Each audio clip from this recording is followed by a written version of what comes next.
Hey, it's Kenneth. I want to talk to you today about obstacles.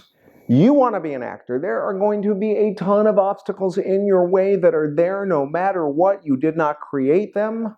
There are hundreds of thousands of actors. Maybe you weren't born with a silver spoon. Maybe your family isn't in the business. Whatever they might be, your job is to knock them down, go under them, go around them, climb over them. Those are what we call the inevitable, unavoidable obstacles. Everybody deals with them. But the great tragedy is when the biggest obstacle standing in your way is one that you have built yourself. Now, I can't tell you how to break down a self-imposed obstacle.